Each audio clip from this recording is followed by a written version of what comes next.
أعوذ بالله من الشيطان الرجيم. بسم الله الرحمن الرحيم. يوم يجمع الله الرسل فيقول ماذا أجبتم قالوا لا علم لنا إنك أنت علام الغيوب. إذ قال الله يا عيسى ابن مريم اذكر نعمتي عليك وعلى والدتك إذ أيدتك بروح القدس تكلم الناس في المهد وكهلا وإذ علمتك الكتاب والحكمة والتوراة والإنجيل وإذ تخلق من الطين كهيئة الطير بإذني فتنفخ فيها فتكون طيرا بإذني وتخرج الأكمه والأبرص بإذني وإذ تخرج الموتى بإذني وإذ كففت بني إسرائيل عنك إذ جئتهم بالبينات فقال الذين كفروا منهم إن هذا إلا سحر مبين. صدق الله العظيم. یوم یجمع اللہ، یاد کرو اس دن کو جس میں اللہ تعالیٰ جمع کریں گے الرسل، تمام پیغمبروں کو، فیقول، اور پھر پوچھیں گے ماذا اجبتم، تمہیں کیا جواب دیا گیا تھا؟ قالوا، پیغمبر کہیں گے لا علم لنا، ہمیں تو معلوم نہیں، انک انت علام الغیوب، بے شک آپ ہی چھپی ہوئی چیزوں کو خوب جاننے والے ہیں. اذ قال اللہ یا عیسیٰ ابن مریم، اس وقت کو بھی یاد کرو کہ جب اللہ تعالیٰ فرمائیں گے اے عیسیٰ مریم کے بیٹے، اذکر نعمتی علیک، یاد کرو میرا احسان جو میں نے تم پر کیا تھا، وعلی والدتک، اور آپ کی والدہ پر کیا تھا، اذ ایدتک بروح القدس، جب میں نے تمہاری تائید کی ایک پاکیزہ روح کے ذریعے سے، تکلم الناس، آپ بات کرتے تھے لوگوں سے، فی المہد، گود میں بھی، وکہلا، اور بڑی عمر میں بھی، بڑھاپے میں بھی، وَإِذْ عَلَّمْتُكَ الْكِتَابَ، اور جب ہم نے تمہیں سکھائی کتاب، والحکمہ، اور دانائی کی بات، والتوراۃ والانجیل، اور تورات اور انجیل، وَإِذْ تَخْلُقُ مِنَ الطِّينِ، اور یاد کر اس وقت کو بھی کہ جب تم بناتے تھے مٹی سے، کَهَیئَةِ الطَّیْرِ، پرندہ نما کوئی جانور، بِإِذْنِی، میرے حکم سے، فَتَنْفُخُ فِیہا، پھر اس میں تم پھونک مارتے تھے، فَتَکُونُ طَیْرًا، وہ اڑتا پرندہ بن جاتا، بِإِذْنِی، میرے حکم سے، میرے حکم سے، وَتُبْرِئُ الْأَكْمَحَ، اور تم ٹھیک کرتے تھے مادرزاد اندھے کو، نابینا جو پیدائشی نابینا، والابرص، اور جس کو کوڑ کی بیماری ہو، یہ اس پہ بات کرتا ہوں، بِإِذْنِی، یہ سب میرے حکم سے، وَإِذْ تُخْرِجُ الْمَوْتَى بِإِذْنِی، اور جب تم مردوں کو نکال لیتے تھے زندہ کر کے، بِإِذْنِی، میرے حکم سے، وَإِذْ كَفَفْتُ بَنِي إِسْرَائِيلَ، اور جب میں نے بچائے رکھا روکے رکھا بنی اسرائیل کو، عنکا، تجھ سے، اذ جئتهم بالبینات، جب تم ان کے پاس واضح معجزات لے کر آ گئے، فقال الذین کفروا منہم، تو ان میں سے جو کافر تھے انہوں نے کہا ان ھذا الا سحر مبین، نہیں ہے یہ کچھ بھی مگر کھلا جادو ہے، مگر کھلا جادو ہے.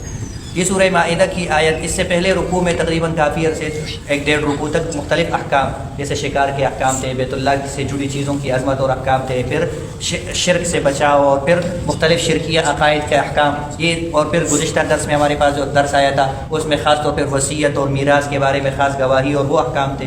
اب یہاں پر کچھ قیامت کا تذکرہ اللہ رب العزت فرما رہے ہیں، اور حکمت اس میں یہ ہے، ربط اس میں یہ ہے، جوڑ اس میں یہ ہے کہ دنیا میں جو ہم نے آپ کو احکام بتائے کہ شرک سے بچو، یا کچھ احکام بتائے حرام کے، کچھ احکام بتائے شکار کے، کچھ احکام بتائے شرک کے، کچھ احکام بتائے آپ کو وصیت کے، میراث کے، ان احکام پہ تمہارے لیے عمل اس وقت آسان ہوگا جب تم قیامت کو اپنے سامنے رکھو. قیامت کو معمولی مت سمجھنا، قیامت کے حالات کو معمولی مت سمجھنا. یوم یجمع اللہ الرسل، یہ وہ ہولناک دن ہے جس میں اللہ پیغمبروں کو بھی جمع کریں گے. حالانکہ قیامت میں جمع سب نے ہونا ہے، تمام انسانیت نے، مسلمان ہے، کافر ہے، کسی بھی زمانے میں پیدا ہے، کسی بھی علاقے میں پیدا ہے، جو پیدا ہو کہ مر گئے چلے گئے، یا جنہوں نے آگے پیدا ہوئے ہیں، سب نے جمع ہونا ہے. لیکن اللہ نے بطور خاص انبیاء کا ذکر کیا، یوم یجمع اللہ الرسل. اس قیامت والے دن کو معمولی نہ سمجھنا. وہ جو ہماری سب سے مقدس ہستیاں ہیں، جنہیں پیغمبر کہا جاتا ہے، جنہیں رسول کہا جاتا ہے، انہیں بھی ہم قیامت میں جمع کریں گے. تو بتلانے کا مقصد یہ کہ جب ہماری مقدس ہستیاں کائنات میں ان سے بڑھ کر کوئی ہے نہیں، انہوں نے بھی قیامت میں ہمارے پاس ہی آنا ہے، تو تم کہاں بھاگ سکتے؟ رسول بھی ہمارے سامنے. تو اس قیامت کی ہولناکی کو جب سامنے رکھیں گے، اور اس ہولناک حالات کو اور ان ہولناک واقعات کو جب تم غور کرو گے، اس پر تمہارے لیے احکام پر عمل کرنا آسان ہو جائے گا، شرک سے بچنا آسان ہو جائے گا. یا جتنے اور بھی احکام ہم نے آپ کو بتائے پورے قرآن میں، جہاں بھی بتایا، حدیث میں جہاں بھی بتایا، شریعت کے احکام پہ عمل آسان ہو جائے گا. کیسے آسان ہوگا؟ جب اس قیامت کو سامنے رکھو. اور قیامت کی ہولناکی کی ایک جھلک صرف بتائی کہ جہاں پیغمبر بھی کھڑے ہوں گے جواب، جہاں رسول بھی جمع ہوں گے، تو عام انسانیت کا تو سوال ہی نہیں ہے کہ ان کی بچت ہو جائے، پیغمبر بھی کھڑے ہوں گے۔ تو پہلی بات یوم یجمع اللہ الرسل، رسول بھی جمع ہوں گے، اور صرف جمع بھی نہیں ہوں گے، سوال بھی ہوگا۔ فیقول ماذا اجبتم، اللہ رسولوں سے پوچھیں گے تمہیں کیا جواب دیا گیا تھا، میں نے جو آپ کو پیغام دیا اپنی امت کے پاس بھیجا، اپنی اپنی امتوں کے پاس، تمہیں جواب کیا ملا تھا؟ تو ایک انداز سے انبیاء سے سوال، یہ دوسری تنبیہ ہے انسانیت کے لیے کہ جب سوال انبیاء سے ہو سکتا ہے آپ سے کیوں نہیں ہوگا، آپ کیسے بچ سکتے ہیں؟ اور ساتھ یہ بھی کہ سوال انبیاء سے پوچھا جا رہا ہے، ہر امتی کے نبی سے پوچھا جا رہا ہے، ہر نبی سے اس کی امت کے بارے میں پوچھا جا رہا ہے۔ تو اندازہ لگائیے کہ جب رسول سے سوال ہوگا کہ آپ کی امت نے تمہارے دین کا کیا جواب دیا تھا، دعوت کا کیا جواب دیا تھا، اور رسول تو جھوٹ بولتے نہیں، رسول تو غلط بیانی کرتے نہیں، اور انہوں نے آگے سے کہہ دیا کہ فلاں نے تو مان لیا تھا باقی نے نہیں مانا تھا۔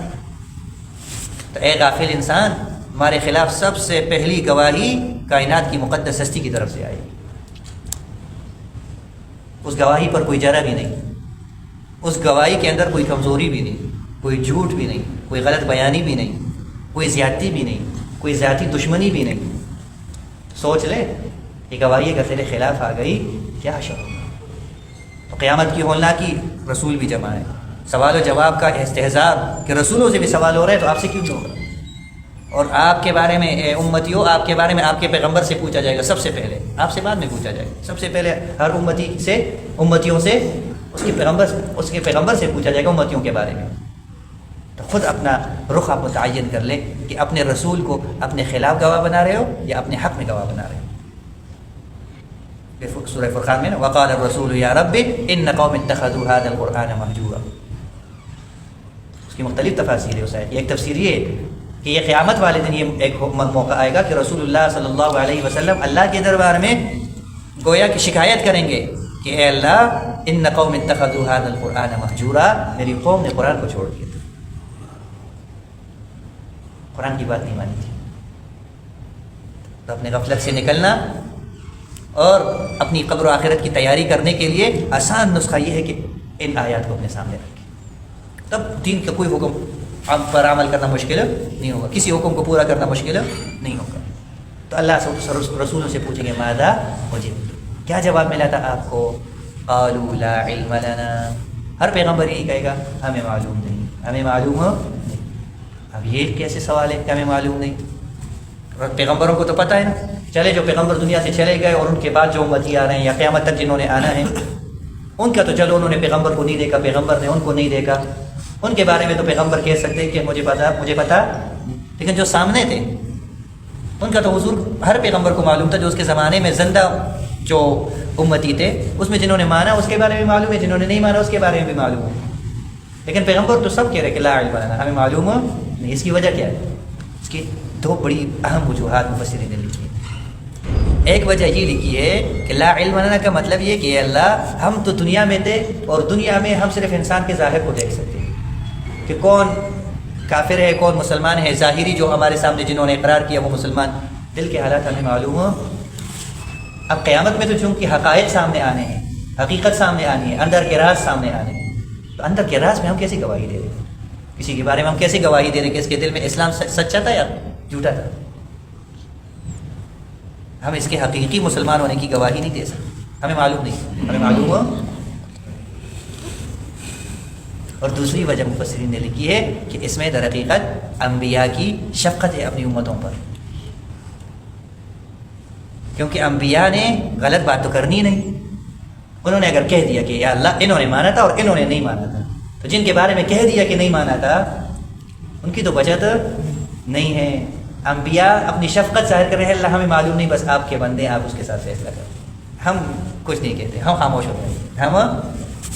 اور ویسے بھی خاموشی کا ان کے پاس حق بھی ہے کہ وہ کہیں گے کہ اللہ حقیقی معاملہ ہمیں معلوم نہیں، دل کی کیا باتیں تھی، خیالات کیا تھے، ذہن میں کیا تھا، ہمیں معلوم ہو نہیں، معاملہ آپ ہی کے حوالے۔ یہ در حقیقت انبیاء کی اس وقت بھی اپنی امتیوں پر شفقت ہے کہ کہیں ہم ان کے خلاف گواہ نہ کریں۔ تو اس میں تعلیم ہمارے لیے کہ جو انبیاء قیامت میں بھی اپنی امتیوں کے خلاف گواہ بننے کو تیار نہیں ہے. ان کی کتنی شفقت ہے اپنی امت پر, اور امت کا کیا رویہ ہے اپنے پیغمبر کے ساتھ اس دنیا میں, کہ جو پیغمبر قیامت میں بھی اس سخت حالات میں بھی اپنی امت پر پردہ ڈالنے کی کوشش کر رہے ہیں. زندگی میں اس امتی کا اپنے پیغمبر کے ساتھ کیا رشتہ ہے؟ سوچنے کی بات ہے, فکر کی بات. آگے آ رہے ہیں عیسیٰ علیہ السلام, یہ بڑا زبردست جواب دے رہے ہیں. جب اللہ کے ساتھ ان کا مکالمہ ہوگا وہی بڑا شفقت پر انداز ہے, انشاءاللہ اس موقع پر بھی اس کی بات ہوگی. لیکن انبیاء کی اپنے امتیوں کے لیے شفقت جب وہاں قیامت میں ہوگی, دنیا میں کتنی شفقت ہوتی ہوگی, دنیا میں کتنی محبت ہوتی ہوگی. لیکن امتی کا رویہ خود اپنے پیغمبر کے ساتھ کیا ہے, اپنے پیغمبر کی تعلیمات کے ساتھ کیا ہے, اپنے پیغمبر کے ساتھ اس کی محبت کتنی ہے, پیغمبر کی شفقتوں اور محبتوں کا جواب یہ کیسے دے رہا ہے, اس پہ امتی کو فکر کی ضرورت ہے. خیر, فرشتے کہیں گے لا علم لنا انک انت علام الغیوب, ساری چھپی باتیں آپ ہی کو معلوم ہیں, آپ فیصلہ کر دے. یہ تو مجموعی طور پر تمام انبیاء سے سوال ہوگا. پھر کچھ انبیاء سے خصوصی سوال جواب ہوں گے, جس میں حضرت عیسیٰ علیہ السلام سے کچھ سوالات ہوں گے. تو وہ سب اب یہ سورہ مائدہ کے بالکل آخر تک ساری آیات یہی چل رہی ہے, جو حضرت عیسیٰ علیہ السلام اور اللہ کا مکالمہ ہوگا قیامت والے دن, سوال و جواب ہوگا. تو سوال و جواب سے پہلے اللہ تعالیٰ سب سے پہلے حضرت عیسیٰ علیہ السلام پر اپنے انعامات کا ذکر کریں گے قیامت والے دن. سوال و جواب بعد میں ہوں گے, پہلے اپنے انعامات کے. عیسیٰ, میں نے آپ پر یہ انعام کیا تھا, آپ کی والدہ پر انعام کیا تھا, پاکیزہ روح یعنی جبرائیل امین کے ذریعے سے آپ کی مدد کی تھی, اور تکلم الناس فی المہد وکہلا, ایک انعام اور معجزہ آپ کو یہ دیا تھا کہ ماں کی گود میں بھی آپ بالکل ٹھیک ٹھیک باتیں کر رہے تھے. معجزہ ہے نا, بچہ کیسے بات کرتا ہے, آپ بات کرتے تھے, لوگوں سے بات کرتے تھے, اور آپ بڑھاپے میں بھی ٹھیک ٹھیک بات کرتے تھے. اب یہاں ایک اور بات آ گئی من میں, سمجھ لیں, فائدے سے خالی نہیں ہے, کہ بچپنے میں بات کرنا یہ تو ہے معجزہ. معجزات کا ذکر ہو رہا ہے, انعامات کا. بچپن میں باتیں کرنا, باتوں کی طاقت دینا, یہ تو معجزہ ہے. بڑھاپے میں تو ہر کوئی بات کرتے, تو کوئی الگ سا معجزہ سمجھ میں نہیں آ رہا. لیکن یہاں مفسرین نے حضرت عیسیٰ علیہ السلام کی دوبارہ اس دنیا میں آنے پر استدلال کیا ہے کہ حضرت عیسیٰ علیہ السلام کو اس وقت بڑھاپا نصیب نہیں ہوا, وہ جوانی میں اوپر گئے. قرآن کہہ رہا ہے کہ آپ بڑھاپے میں بھی بات کریں گے لوگوں سے. ظاہر بات ہے اس پر بڑھاپا آیا تو نہیں تھا. یہ واضح دلیل ہے کہ حضرت عیسیٰ علیہ السلام دوبارہ آئیں گے, لوگوں سے باتیں کریں گے, اور اتنی عمر پائیں گے کہ آپ بوڑھے بھی ہوں گے. قرآن کہہ رہا ہے کہ آپ بڑھاپے میں بھی بات کرتے تھے. قیامت میں اللہ تعالیٰ ان کو یاد دلائیں گے کہ آپ بڑھاپے میں بات کرتے تھے. تو بڑھاپا تو آیا ہی نہیں, پر وہ تو جوانی میں گئے ہیں. تو بڑھاپے میں آنے کا مطلب یہ در حقیقت حضرت عیسیٰ علیہ السلام کی دوبارہ دنیا میں آمد, اور اتنی لمبی زندگی کہ آپ پر بڑھاپا آئے گا اور آپ ٹھیک ٹھیک باتیں کریں گے.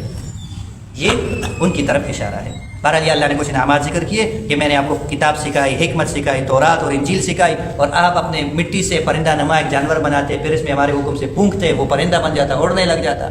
آپ کیا ہے, نابینا, پیدائشی نابینا جو ہوتا ہے وہ ٹھیک نہیں ہوتا, آپ اس کو ٹھیک کرتے تھے ہمارے حکم سے.